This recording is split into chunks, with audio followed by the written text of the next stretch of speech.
তো হলো guys, good morning. সকাল সকাল ফ্রেশ হয়ে একদম চলে এসেছি গোপাল পুজো করতে। গোপাল পুজো করে নিচ্ছি এখানে।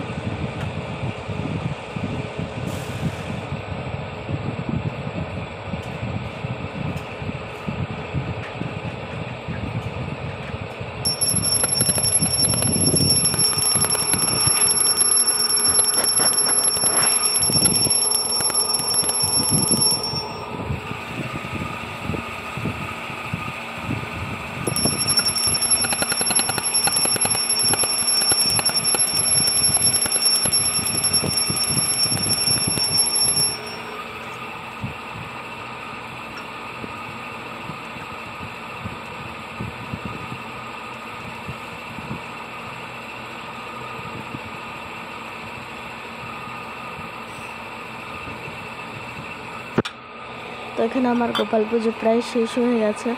গোপাল পুজো শেষ হয়ে যাওয়ার পর চা বিস্কিট খেয়ে নিলাম।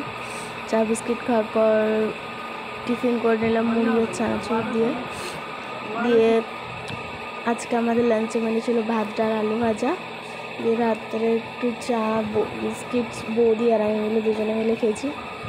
দিয়ে রাত্রে চিকেন আর একটা সবজি হয়েছিল রান্না আমাদের বাড়িতে। তো এটা খেয়ে ঘুমিয়ে পড়লাম।